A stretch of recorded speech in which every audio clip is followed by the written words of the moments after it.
Okay. All right. Hey, everybody. Welcome to Hump Day Hangouts, episode 32. Today is the 10th of June, and we've got almost full crowd today. We've got Hernan, Marco, Bradley, and myself. So we are starting on time here today, so we're going to jump right into it. I'm trying to think if we got any announcements, but off the top of my head, I think we're just going to get into it. Do we got anything, guys? Not that I can think of. All right. So, what's up, everybody? What's up, Marco and Hernan and Adam? Hey everybody. Hey-o! Hey guys.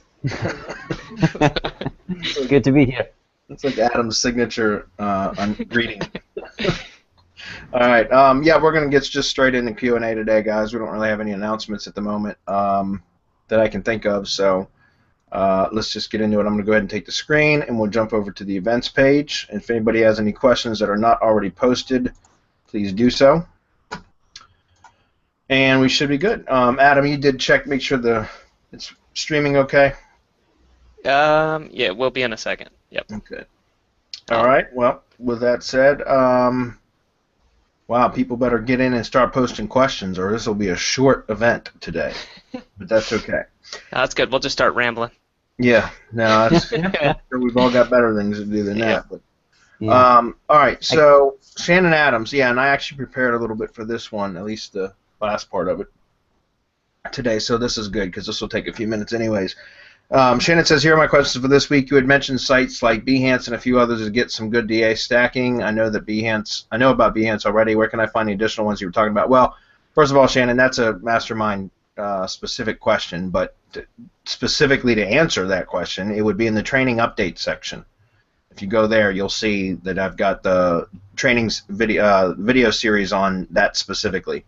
And then there's some notes in the top of the post about some of the other ones that I haven't gotten around to doing videos for yet, but that I will eventually when I get time. Those were just kind of some additional bonus videos that I was throwing into the mastermind area. So just go to the training updates category in the community and you'll see what I'm talking about. If purchasing... If I can jump in real quick, Yep. Bradley, please. Domain authority or DA stacking, that's Jimmy Kelly's term. And we don't want to step on his toes. We don't use that. I mean, you know, people know about it, and it is what it is. But we don't want him to think we're trying to steal his terms. That's true. Or Yeah. step on his toes. That's right. So there's a training series in there about something similar to that, but you know, it's our flavor of it, our version. So. Okay, so if purchasing SAPE links, would you send those to A, your Tier 1 branded Web 2.0 sites, your Tier 2 persona Web 2.0 sites, or Tier 1 niche-related PBN sites? How about D, all of the above? I'll use SAPE links on all of the above. You just got to be real careful with, if you have to identify, like what I do with SAPE links, guys, is I point them at buffer sites that have do follow links to my money sites, okay, because I'm trying to push juice through those do follow links, okay. I mean, no follow links are still good for a lot of things, but when I'm specifically using SAPE links, which a lot of times are, you know, high powered links, then I use them, I point them at buffer sites that have do follow links, and then you just got to be real careful about your anchor text ratios. I suggest that you use broad anchors instead of exact match anchors. Because they essentially would be Tier 2 links if you're doing that, correct? Or possibly even further out. Go ahead, somebody's going to chime in. Now, I usually, for SAPE, I usually go full URL, like full URL anchors, just to make sure that I don't over-optimize. Yeah, and you can do that too. If you're pointing them at buffer sites, you can use the buffer site URLs. Because again, it's about juice. It's not necessarily about anchor text at that point, and I try to keep it that way because those are very, very powerful links. So you know, if you're getting good ones. So, and I do absolutely use them, but I usually at least have one set of buffers, even if it's just like a 301 redirect, just a single something that I have control over, not something that you set up one time and you can't change it later. But you know, I'm always cautious about using them. Don't get me wrong, I use the hell out of them, but I use them cautiously with a switch in between my money site and the links themselves. Okay. All right, Adam, stop chatting. because you're going to interrupt us.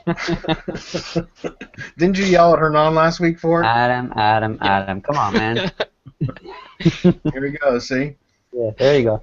Enough of that stuff, guys. All right, so number 3 is when using FCS Networker to manage your Tier 2 persona content network to syndicate from your branded network like WordPress persona, blog post, or Blogspot persona, which is Blogger. Do you have FCS remove the original links in the content or leave them in? Well, I don't use FCS that way, Shannon. Maybe somebody else here does, but that's not how we use it. Like typically, we just build links to our network properties. I'm not using it as a content management tool. I don't use FCS to syndicate content to like we do with IFTTT. We just build additional links to our IFTTT networks. So I don't know, Hernan, do you use it to syndicate content? No, but I reckon that some people on the mastermind group, they were using FCS Networker, and we advise against it. I mean, it's not that you cannot do it. It's a great tool if you're doing it. We are just not using it, and they were using it for some sites, type of sites that do not output a feed.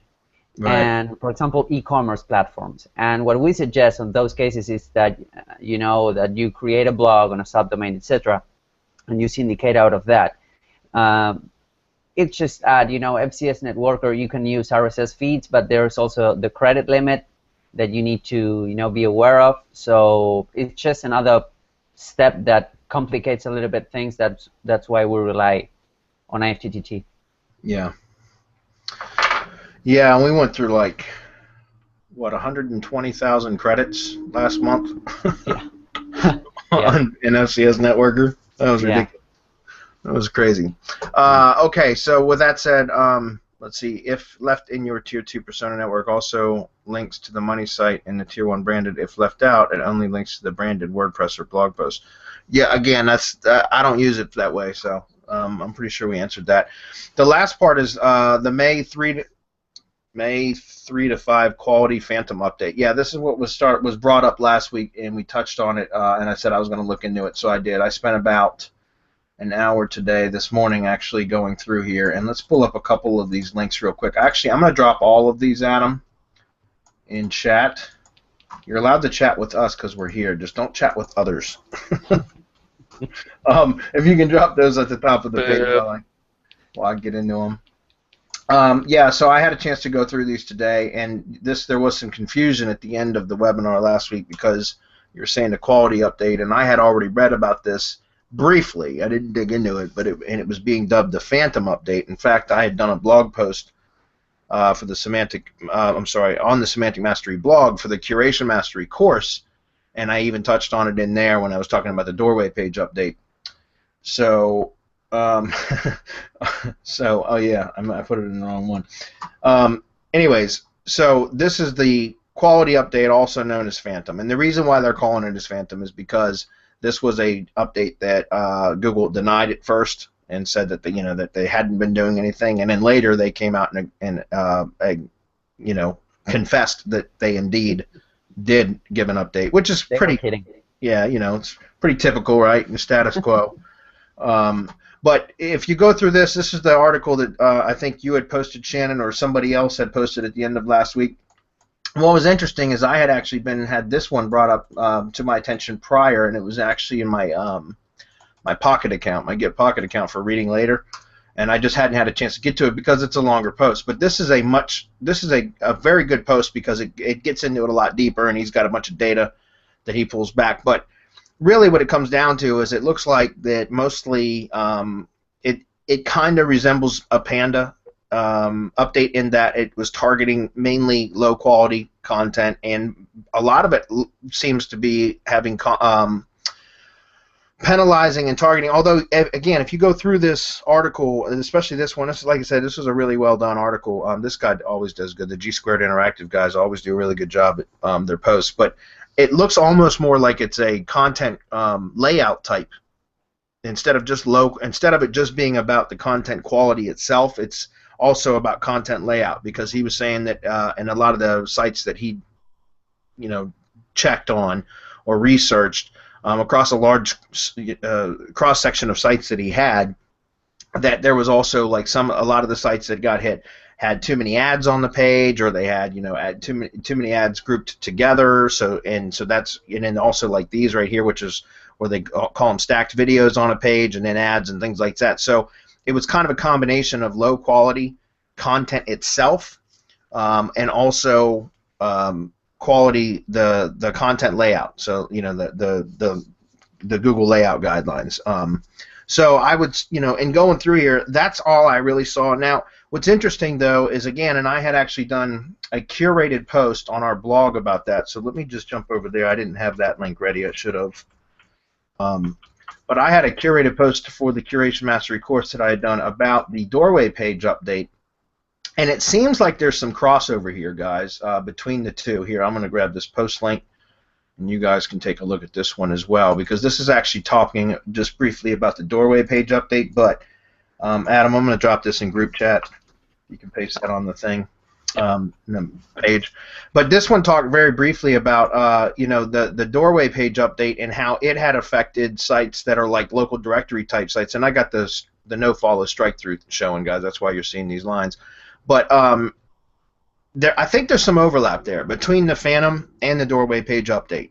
Okay, and so I think it could be a combination of the two that it was causing some of the sites, like what he references in the G Squared Interactive post, that some of the pages that showed up, like tag pages, for example, kind of got hit, and some of the low quality pages that show up that just had very, very thin content but a bunch of ad blocks and things like that. I think there was very much a kind of a overlap between the two. So what's my take on it? Well, my take on it is it's really not something that I didn't see any of my client sites or my lead gen sites hit by this. I mean, I see just typical fluctuations that I see on a regular basis anyways, but nothing major. I didn't see any big movements, either positive or negative, for pretty much anything. So apparently the types of sites that I've been building, have good enough quality that they weren't affected by this. So my point is, if you've had some sites that were hit, I'd be interested to find out what kind of sites they were, and then, if you have any correlation between what he's saying in this post here and what you're seeing, because personally, most of the sites that I work on, with mainly local type stuff, I really wasn't hit by any of it. So I didn't see any big movement. Did you, Hernan, or anybody here see any movement? No, I did see some fluctuations, as you were mentioning, Bradley, but over the past couple of days, over the past couple of weeks, I should say, the sites of most of my client sites and some of my own project sites, they come up better than before, Yeah. So you get to see that those drops in rankings just to end up being higher than before. So that's what I saw. So probably it was Google rearranging itself, and then, but not that much after that. Yeah, I didn't see much more movement than what I typically do, anyways. Nothing really out of the ordinary. But for basically, like, going through here, it was interesting when he talked about tags and how you should be using canonicals when you've got tag pages. And also he talks about the same thing with syndicated content as well, which is interesting. And we in the mastermind just did some training about canonicals a couple weeks ago, and how you can use those to your advantage and things. So it was kind of interesting reading about that.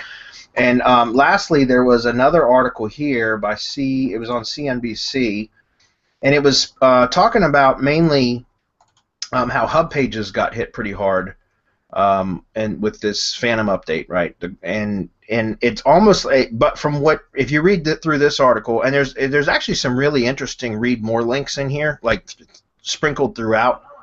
Let me shut that ad off. Don't you hate autoplay videos unless they're like on a sales page? Anyways, the read more links, there's some actually interesting reads. Like, I started going down a rabbit hole going through all these articles earlier today, and I had to cut it off because I was getting to just, I had too much other stuff to do. But if you go reading through here, you'll see that what's interesting is it's almost like the doorway, or not the doorway page, I'm sorry, the Phantom update. From what they're saying and their experience and what the Hubpages is that it's like a domain-wide penalty, and not, it's not something that's specific to just the individual, like subdomains, for example.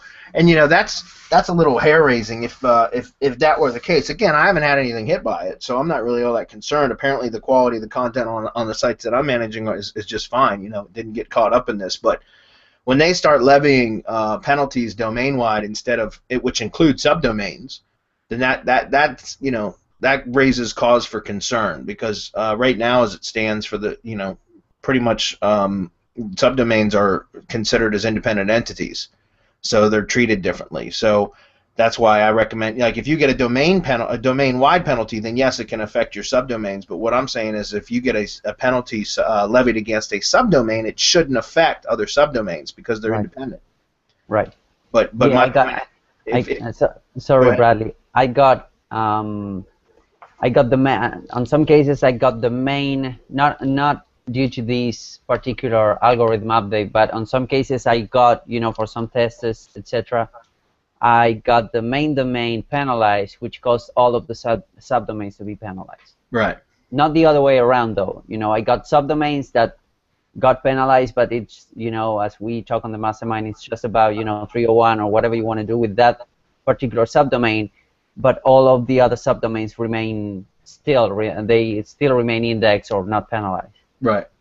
And that's why we build so much, inside what we teach, I always build on subdomains, and it's for that very reason. Yeah. It's because if anything ever happens to a particular subdomain, the root domain is still intact, it's still fine, and then all of the other subdomains are fine too.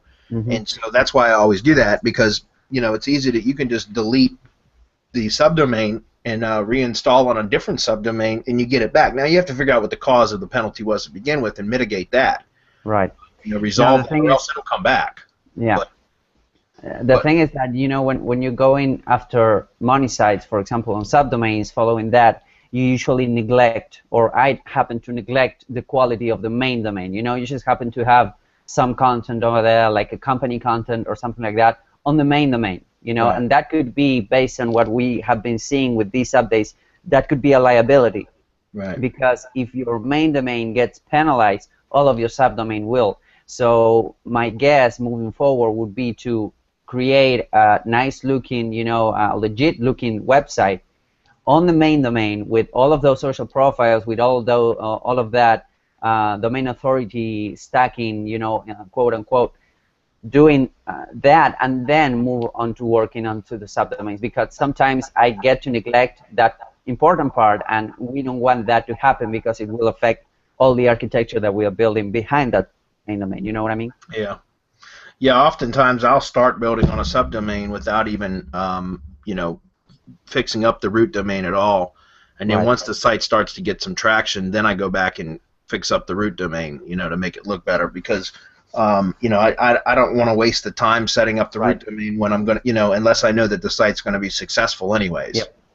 Yep. But once you know that, it's kind of ranking the website before designing it.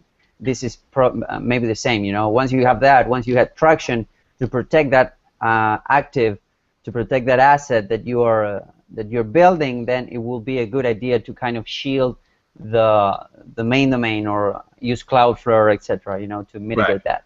Well, and that's a great point, Hernan, because this is something we talk a lot more about in the mastermind. But like, I use subdomains and stuff, but I also will use Cloudflare or Amazon Route 53. I love Amazon Route 53, and as a third-party DNS provider, which will allow us to actually map, like, other domains into the same other subdomains, like IP addresses, other IP addresses onto subdomains from a root domain. So then you get IP diversity in your subdomains. You can stack more authority that way as well. Right. There's just a whole lot of really ninja stuff that we can do with DNS mapping that we like to do as well, that helps to increase the overall power, and also to help insulate from potential problems as well. Yep. So, we do that, and then, like I said, you also had another really good point, is that all too often I see our students and just people in general that will go out and build a site and start, they'll spend the time on the design aspect of it when they're not even sure if that site's going to rank successfully or not. And so Hernan mentioned a good point, which is something I do all the time, so I don't even think about it is just building out a site with like the standard WordPress theme. Like I can't remember whether it's 2013 or 2014 or whatever, but I use a standard WordPress theme for pretty much all my builds until I start to gain traction in the SERPs. And then at that point, that's when I'll go in and set up the, change the design out and everything else, because I don't want to spend the time on the design side of it until I know that the site's going to be, a winner. So don't waste your time on that stuff too, because if you spend too much time on getting your site to look pretty, but it never performs well. And that's the other thing. I know we're kind of off on a tangent here, but Terry Kyle, by the way, I know a few weeks ago, I think it was Zach or somebody had asked about other SEOs that we respect and follow. And Terry Kyle, I don't know how that one slipped my mind then, but he's one of the good ones with SEO traffic hacks, and he actually calls it the random ranking factor. And I learned this technique from him. But when you go to actually approach a market, is to find. Sometimes you set up the same site, basically the same site, but on multiple domains, and just to see which one's going to outrank the others. You could do the same thing on all of them, and you'll see that there's like a random ranking factors that some domains are just doomed to fail. Like they just will never gain proper traction. Right. And so if any of you guys are experiencing that, where you've got sites that you just are having a hell of a time ranking no matter what you do, it could very well be that domain may just be one of those ones that were selected by Google to just not ever rank well. And if you just cloned the site and put it on another domain, you may see better results. And I've witnessed that firsthand. In fact, we did a case study about it in the mastermind, and it was amazing because a .us domain outranked everything by I went to page 1 in under 7 days for multiple keyword phrases by just hitting it with a bunch of SAPE links, and they were all the same sites, just on different domains. Right. So it's pretty interesting. So, anyways, hopefully that was helpful. I'm going to move on. Daryl Green says, I'm trying to silo an already built lead gen site after the fact. It uses Ink theme, lead gen theme. I use that a lot, Daryl. I have district categories that I am setting up with Simple 301 redirect plugin to forward the same named pages. Okay. Question is, when building out posts to sit under the districts, if I set them to the corresponding district category, do they always have to show somewhere on the page like a side widget? As really these silos are for relevancy, not for visitors. I have seen other silos where the topic page has a side widget and just the relevant post to that silo within it. Yeah, those are just like conditional navigational menus. That and I can see the last part of your question. As long as I link the content of the post back to the category head, is this enough? I tried Network Empire Silo plugin, but I don't know if it clashed with the theme, as I couldn't get it to work. Having the silo menu, navigational menu show up in like the sidebar or whatever, that's a little bit helpful, and it's a little bit helpful for SEO too, but it's not necessary, because you can accomplish the same thing with the internal linking structure within your post itself, within your content itself. So if it doesn't work well with your theme, or if there was a conflict and it wasn't working properly, that could then don't worry about it, because you can still accomplish it with your internal linking from your content up to your silo landing page. That's all you need to worry about.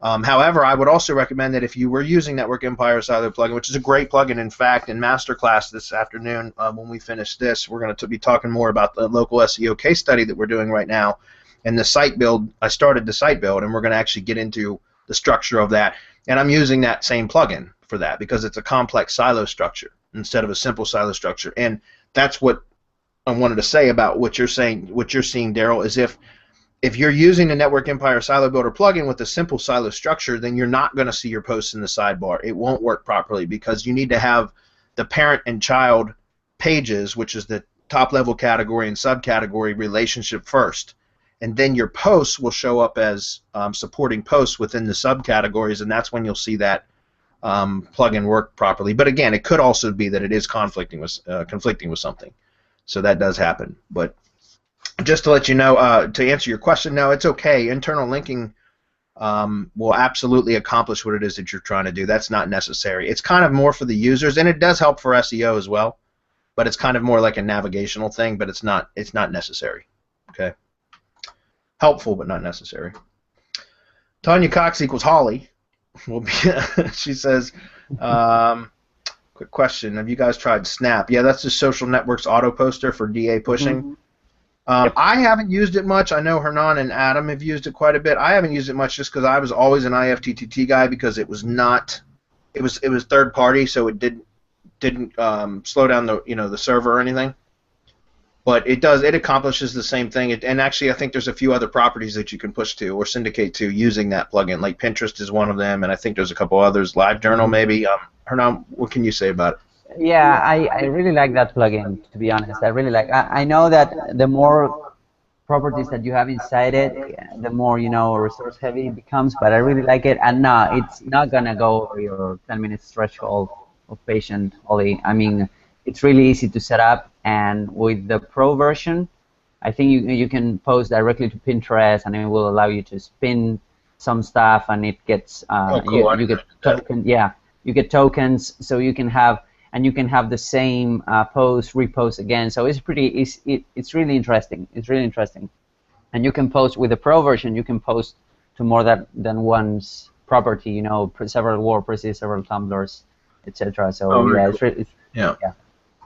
Yeah. So I knew that. I mean, I had again just because I always used IFTTT networks. I haven't used it much. Is that what she was talking about? This last part is going over the 10-minute limit, like where it times out. Is that what she meant? No, I think she has a 10-minute threshold, of patience to learn whatever she needs to learn. Well, it's interesting because I've been using another plugin by David Koss called Link Automatic. It's very similar to what Social Network Autoposter does, and I've been using that for a while. But the same thing that Hernan said, if you put the more properties it syndicates to, the longer it takes for it to post. Yep. And so I've actually had it time out. If there's too many properties that it's trying to post to, then it times out, and then it screws up the syndication, and then you're done. Yeah, I mean, like you lose the properties that it didn't syndicate to. So that's why, like I said, I limit the use of that, and I stick with more IFTTT stuff. Although again, I haven't played with Snap, so I'm not 100% sure how good that is. The free version is really good. I mean, the premium version, well, it has its perks, but the free version is really good, and it's on the WordPress repository, I think, if you guys want to try it out. Yeah, that's called Social Network Autoposter. Okay. Mary Rose says, if I want to target different industries like medical, credit cards, Forex, health, should I create separate YouTube channels under the same YouTube account for each, or create different YouTube accounts, one for each industry? I would create separate YouTube accounts under different personas, and then you can actually manage all of them from one account, which will make it much easier for you to manage by adding yourself or another account as a page manager for each account. But I would separate them absolutely by persona. And the reason why is because of exactly what you're asking in your last question. Does Google shut down an entire YouTube account when they get mad at you, or just the channel you messed with where you messed up? Well, as far as I know, they just shut down the individual channel and not the entire Google account. But I don't want to take that risk, because you leave your, again, I always try to be cautious. Guys, I always say don't put more than 1 or 2 eggs in any basket. You know what I'm saying? And so that's why I recommend, like if you looked at my pages, I'm managing, I don't know, 15 or 20 pages through my main Google account, but only a handful of them are actually owned by me, because the rest of them are owned by personas or clients or whatever. So I'm just managing them all through my login. But that way, if something were to happen and Google was to terminate my account, God forbid, but if they did, then I wouldn't, all those pages wouldn't be lost. Only the pages and channels would be lost that were actually owned by me. Everything else was just a manager relationship, so they would still be live and available channels. Does that make sense? Mm-hmm. So, yeah, at the end of the day, Google can shut down whatever they want. That's right. It's their property.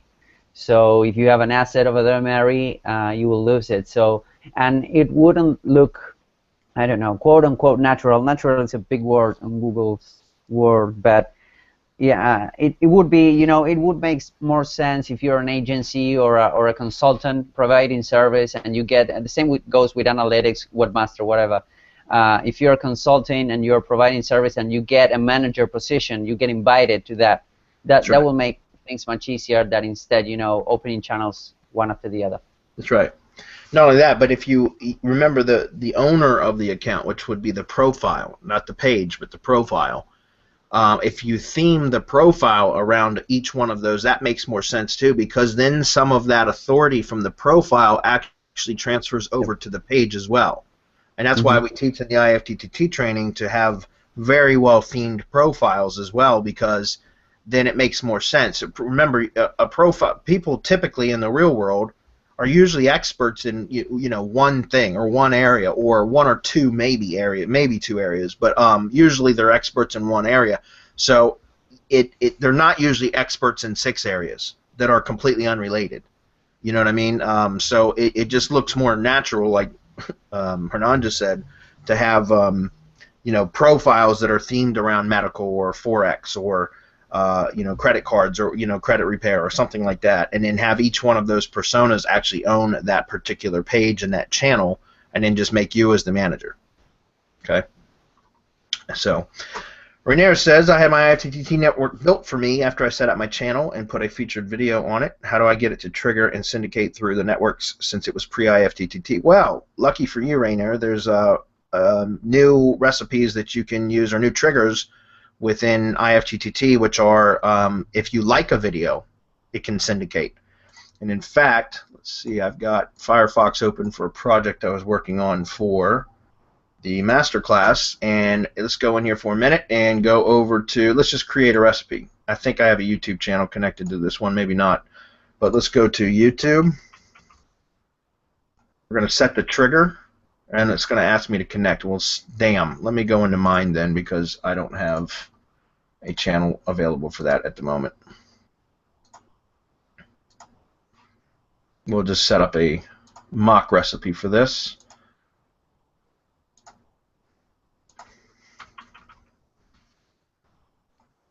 Alright, so new liked video. This trigger fires every time you like a video on YouTube. Isn't that sweet?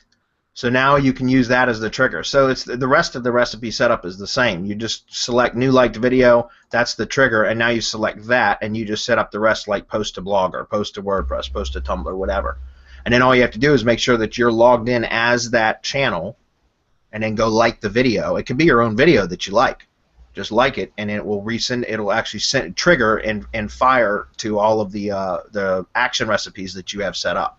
That's just the trigger. Does that make sense? That's pretty cool. Pretty cool. Yeah, it's pretty cool.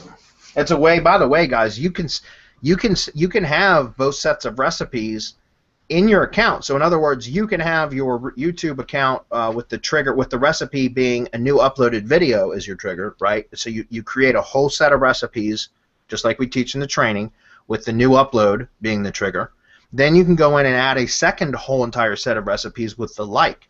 And that's a way that now you can re-syndicate your videos to push them out across your network for an additional boost. So let's say like 30 days from now, you want to re-push that same video out across the network again, then all you got to do now is go back and like it, and it will automatically push it across your network a second time. I wouldn't do it, too close together, but every, 30 days, 45 days, or whatever it is that you want, you could do that, and that will push them out a second time and give them a little bit of a boost. Okay.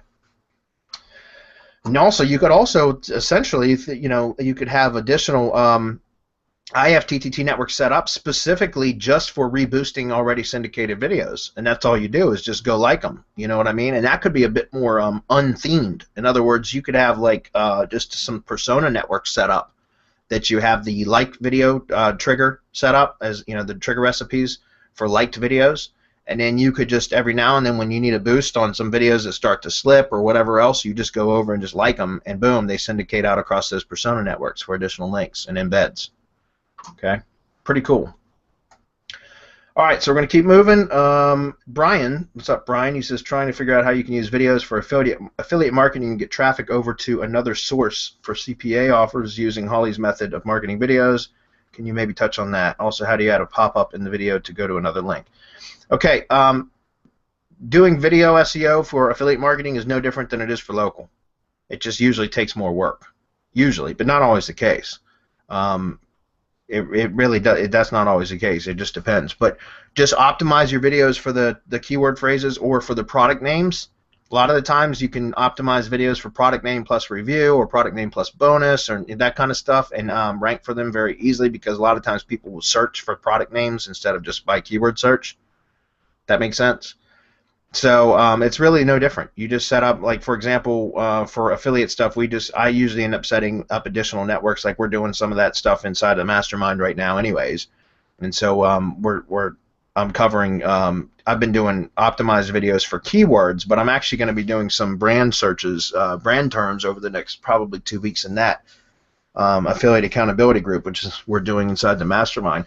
The same thing. It's no different. It usually requires more to rank them, but that's not always the case. It depends on what you're targeting, what kind of words you're targeting. Okay.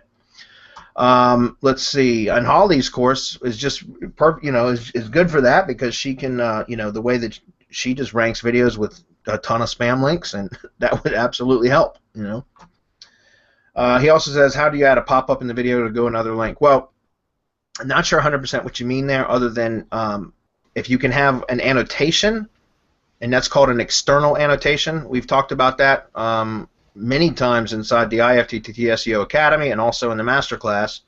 But you need to go into your YouTube settings and set up an external, what's called an associated website. And once you do that, then you can have an external annotation link, which is a link that you can link from within the YouTube video will actually take you outside of YouTube, but it has to be a verified associated link website. Mm-hmm. So you can do that. There's also like some defaults and stuff in the advanced settings for YouTube that will show like other videos within the video. That's more or less just for providing additional traffic to other videos within your same channel. Yeah, you can use. I haven't played with these much. But you can use YouTube cards, the new YouTube cards for the pop-ups. That's Holly's suggestion, by the way. And you can always 301. I mean, if you got your website, if you get an annotation with your website in it, and because you can only add, I think you can only add one website or your Google Plus account, whatever, but you can only add one website associated to that channel, and you can 301. Whatever you want to the offer that you want to. Yeah, but be careful with that because that can get your account terminated. Yeah, that's not. Yeah. So caveat, it's not very white hat. Yeah. Yeah, that can get your account terminated. Just know that you're supposed to actually link to the site that your associated website is, because I know we've done it in the past where we've done a 301 redirect to where it's the correct domain, so YouTube will accept it. But if it gets manually reviewed, they will terminate your account for that. So you got to make sure that you're careful with that. However, you can a lot of the times what I do for affiliate stuff is I set up what's called a bridge page. And a bridge page is where you set up on your own domain a page that kind of like pre-sells the affiliate offer. You could do like a review video or whatever, and then it has the buy link and the buy button with the affiliate link on the bridge page, and so you can do that with your own domain, right? So you set up an associated website. By the way, let me just show you where you do that. Go into your channel, go to Creator Studio. When you're in Creator Studio, you'll see your channels menu over here. Click that to reveal the drop down and go to Advanced. In Advanced, you'll see right here what's called Associated Website. You add your domain, and you're going to click Verify, and it's going to tell you to add your domain to Google Webmaster Tools. Once you do that, it will actually verify it and say success, and then you can add what's called an external annotation. So for example, if I go over to Video Manager, and let's just take a look at like this one, for example, this was our Affiliate Accountability Group video. If we come over here to Annotations, we click on that. Let's just add a new annotation.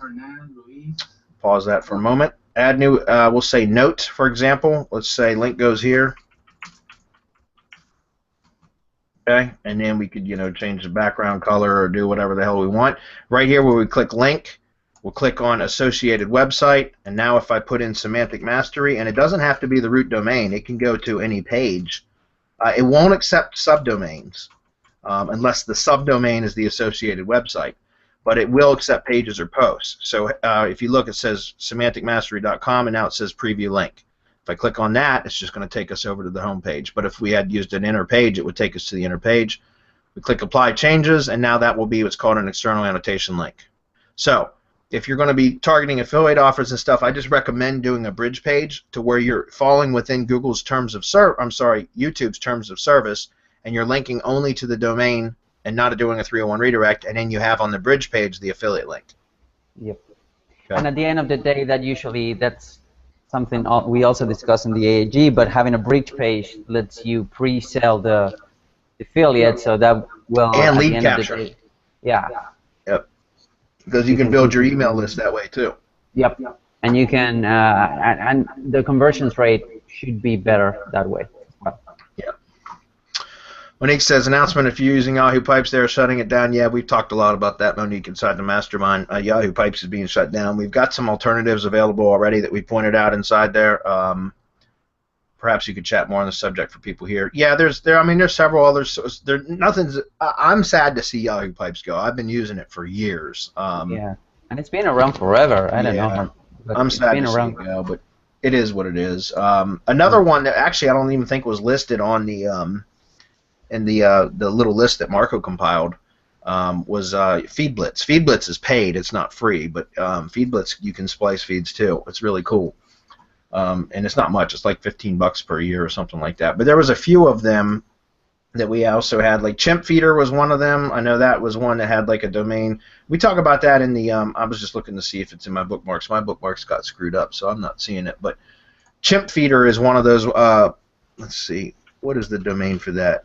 I think it's feedr.com. Yeah, that's it. You can splice feeds with this. And this is a domain authority of 44. There's some other ones too, but just do some digging. I'm using I think it's informer.com, so it's gonna be feeds.informer.com. Let me double check that. Let me double check that real quick. Because I've been using it and I really like it because you have filters and a lot of stuff that you can do. It's feeds. Yeah, it's feeds.informer.com. That's the one. Feeds.informer.com. Put it in chat, or did you put it on the events page? I'm gonna put it in chat or the event page. It's the same. Click on chat too, so I want to click on it real quick. How come it didn't work for me? That's odd because it's not working for me. But no. We got a little list feed. inside the mastermind for it too. I don't know if Mark wants to share it or not. Oh, it's feed.informer. Yeah, feed.informer. And it's a DA of 80 something, so it's pretty cool. 86. Yep. So there you go. There's another version of it. There's actually several of them, which is interesting, guys. Because remember, that way you can take one feed and create multiple feeds out of it from different feed burners or feed creators, right? And then it's just those are all unique URLs, so you can resubmit them to the same aggregators and directories, right? So again, you can do a lot of cool stuff with RSS. And in the advanced RSS training for the IFTTT SEO Academy, we cover some of the feed splicing, like Chimp Feeder is one of them. But in fact, we should probably just take that little list and put an update inside the advanced RSS training for that specifically. I'm going to make a note of that right now. That I think we share it too for free. I think membership has its privileges, so we'll reserve the rest of the list. Yeah. But I'm saying I'll put that in the paid for the advanced RSS training. So okay, cool. Keep moving. Up until we have our own solution. We're thinking about developing our own. So. Which will have some pretty cool ninja stuff going on with that as well that we're going to add into it if we decide to pursue that. We've got so many projects going. Ken Roberts says, has Google made changes in the past few days? I asked because that means I have to log into my IFTTT accounts and make changes, or how about when were the last changes, so I have an idea of what IFTTT accounts need to be updated. Ken, the only ones that I know of were the ones that were updated, and I had to redo all of the video recipes, and that was posted multiple times in the IFTTT SEO Academy Facebook group. It was also emailed out to everybody that purchased. The training has been updated, and that was the last time, the last updates that I know of, and that's when YouTube changed its authorization, which caused a lot of the RSS feeds to stop working, which we've also updated the training on that. So hopefully that's, I don't know of anything else that has changed. Everything seems to be working just fine on my end. So if anybody else has any insight on that, let us know. But I haven't seen any additional changes since then.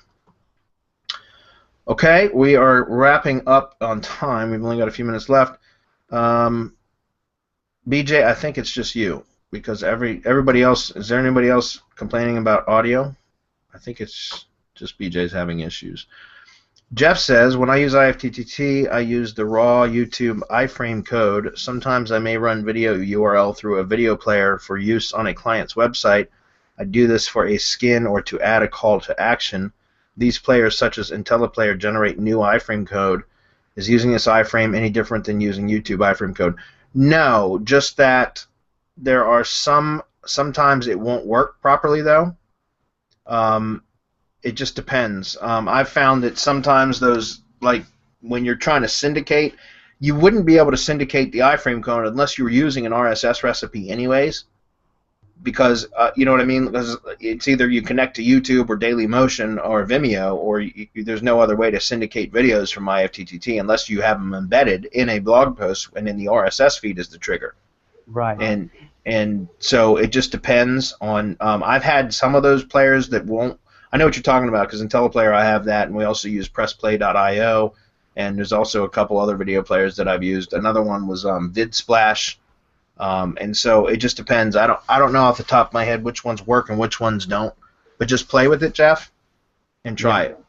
On some cases, some recipes and some platforms will allow some HTML, some basic HTML inside the recipe. Yep. And they will take it. So yeah, you'll need to figure out which ones take it and which ones don't. For example, Blogger, you won't need to add you just need to drop the URL, and sometimes it will turn into a full embed video, you know, in the recipe. But yeah, but that was one of the ones that got changed or not actually. Right. Right. Because you'd think that YouTube syndication to Blogger would work because they're both Google properties, but that was one of them that broke with the YouTube updates, with the authorization updates. And so now it has to be Blogger as a second-tier link. You have to syndicate to Tumblr or to WordPress.com first, and then set up an RSS trigger to Blogger in order for the video to embed, or else it'll just be a blank space where the video would go, typically for Blogger, which I thought was weird. You know? Yeah, that's odd. That's odd. So now you're doing WordPress to Blogger instead of YouTube to Blogger. Okay. Or Tumblr to Blogger. Yep. Or Tumblr to Blogger. Yeah. Well, it adds some. It's a good thing in a way because it will add some diversity, you know, to the entire network. Okay. Yeah. Oh no, I agree. And I mean, I've talked about it many times. That's why for YouTube, especially, we set up tiered networks because the tiered linking pattern actually really helps to rank videos and help them to stick longer too. Okay, so Wayne Clayton, he is in the mastermind, and he's been very active recently. So what's up, Wayne? He says, I've been drinking from the Semantic Mastery fire hose, and I hear about testing. I'm curious if you could expand on how you structure a test and how much and how far do you test before it is a time suck. Well, Wayne, that's a great question, and here's my answer for that, guys. Why do you think I have so many damn lead gen properties? Because that's what I do for testing is I set up properties or websites that not necessarily websites, it could be YouTube videos, it could be whatever, Web 2s that I do my testing on, and if they're successful, then I monetize them. If they're not successful, then I can them and go back to the drawing board and try again. How much time do I waste on them? It's kind of a very broad question. It just depends. If I can gain like it's funny, but Alex Becker called it poking a niche, and that's what I learned that term a long time ago, but it absolutely works. And inside the masterclass, which we got to wrap up in a few minutes anyways to be prepared for that, we're going to be starting the off-page link building for the local SEO case study that, you know, when we're building the website, like right now, the local website, and we're going to do maps, listings, a whole 9 yards, and we're going to actually poke that niche a little bit between now and next week, right? So you guys on the next week's training, you'll see some of the results from that. But a lot of times what I'll do is set up a property, generally YouTube is for testing purposes, or Web 2s. Weebly is a good one. And there's you know, several different Web 2s. Facebook pages work well for that. Something that I can hammer a bunch of links to right away, or push across a syndication network and then hammer with links or whatever, and see how quickly I can rank for the desired keyword phrases. And if I get even like to page 2 somewhere, like the middle of page 2 to top of page 2, and Google for my desired keyword phrases from just that initial push, then I know that I've got a good chance of ranking a website within just a couple months. You know what I'm saying? From doing more traditional, building a regular WordPress site and doing the proper link building and proper silo structure and all that kind of stuff. So that's typically how I'll do it. And then what happens if I have trouble, like if I don't get good traction from my test, when I'm poking it with high-powered links and properties that rank usually fairly quickly, if I don't get a good result out of that within a couple weeks to 30 days, so two to 4 weeks, then I'd go look back and go back to my keyword research drawing board essentially, and go try to find additional other terms that I might be able to have a better chance of ranking for quickly, or I go after another approach altogether. So that's what I do. And then the ones that are successful, I usually end up turning those into lead gen sites as I go out and build, if it's for a client or whatever else, and I've got to build something for them, then I'll go out knowing that it's going to be successful, but that way I'll have my own properties to rank as well. If that makes sense. Right. So that's where a lot of my lead gen properties have come from, is just from setting up tests. I recommend you guys do that. Like, don't set up tests just to see if something works. Set up tests to see if something works, and then monetize it if it does. Make it another stream of revenue. Yeah, and you will weed out the winners from the losers in no time, Wayne. You will see that as Bradley was touching earlier today in Random Ranking Factor. You will see which one is a winner, which one is not, in no time. In a really short term, Yep. And that reminds me, guys, if you take a look at, like, if you guys have access to SEMrush, you can use SEMrush to check on Parasite pages, platforms, to see which ones are performing well at any given time, just by going and looking at the history, like in SEMrush, and that's interesting. I know Terry Kyle does that a lot, and I think he actually reports on that like once a month, and that's part of, I think, the public blog. So it's interesting to see that. Like, sometimes some platforms work better than others. It just depends on the timing and how Google feels, I guess, at that moment. So, but I know, like, Facebook pages work well, Weebly sites work well. There's several of them. YouTube, obviously, I use YouTube just because I've got access to things like Hangout Millionaire and stuff like that, where I can just spam a bunch of videos out very quickly, and then let them determine whether or not I'm in a niche that I want to go spend more time in. And that's exactly what we're doing in the local SEO case study. So that's how I usually approach most stuff. Start off with videos, and if successful, or I let the videos tell me which ones are going to be better targets for me to go after and build, spend more time setting up actual web properties for.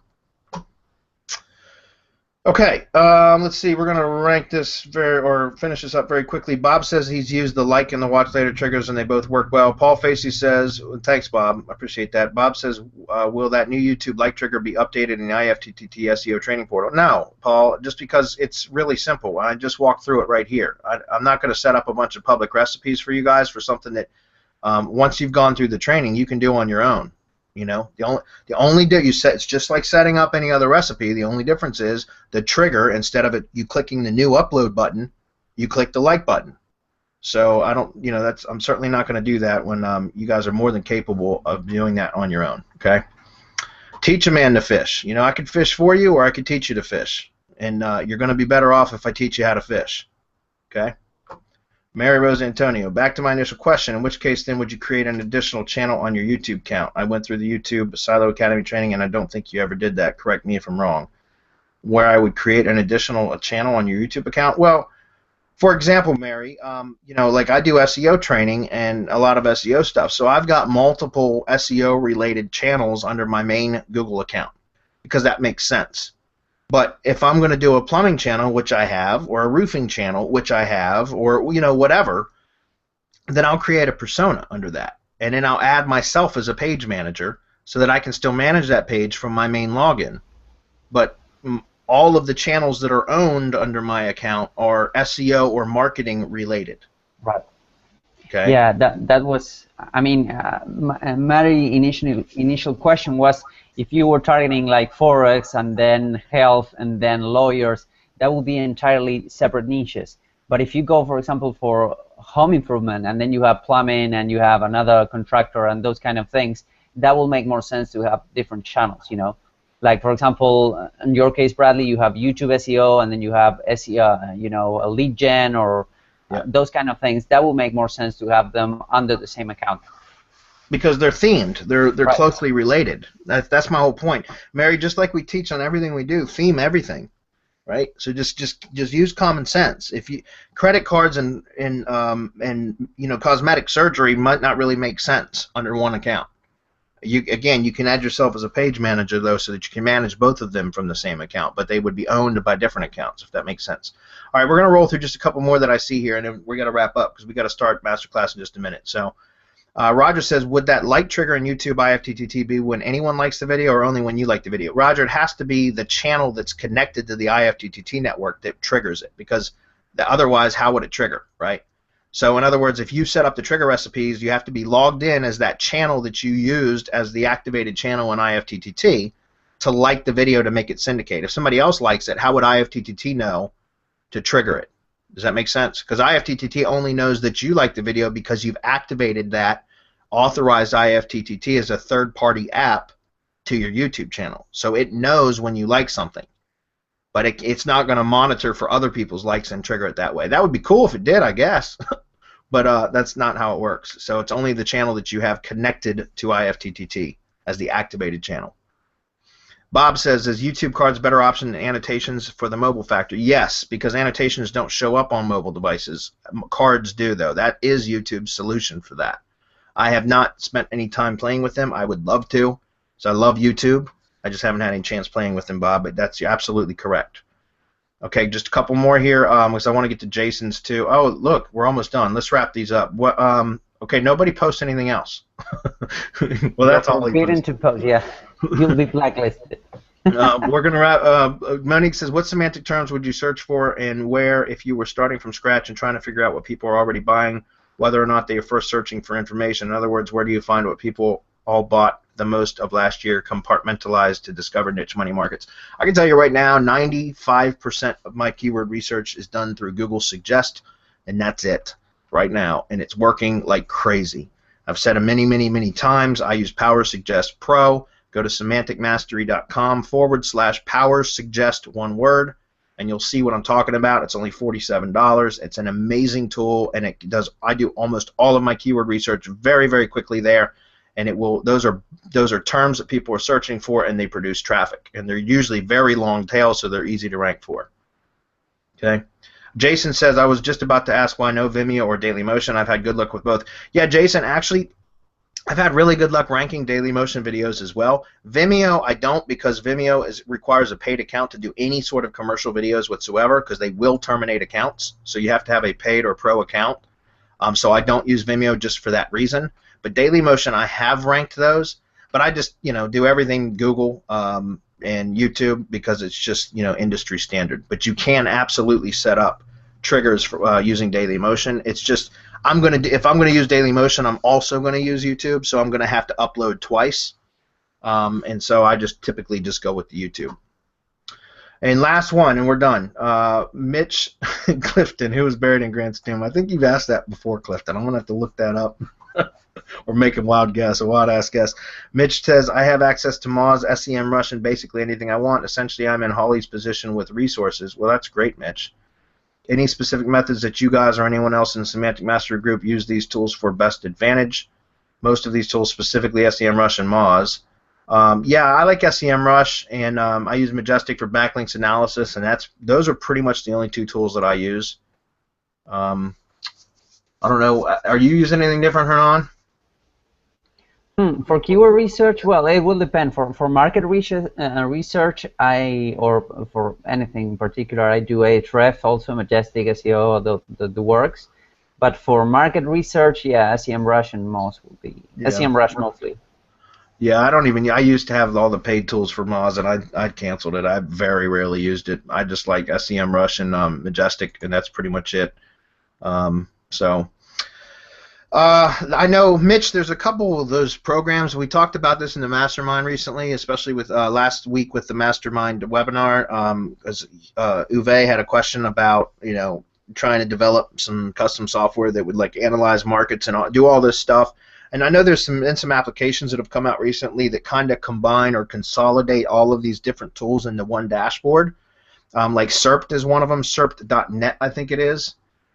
So you can check some of those. you know, I actually purchased an account on that, and I haven't had any time to play with it at all yet. But they consolidate into one user interface, like all the data and all the tools, so it makes it less confusing, and you don't have to log into 15 different sites. So that might be a good solution for you, Mitch, something like that. Okay. All right, guys, that's it. We got to wrap it up. We're going to run late for the other one, so we will see you guys next week on Hump Day Hangouts episode number 33 next week, guys. So thanks for everybody being here, and we'll see you next week. Thanks, Hernan, and thanks, Marco. Thanks, Bye, guys. everyone. Bye.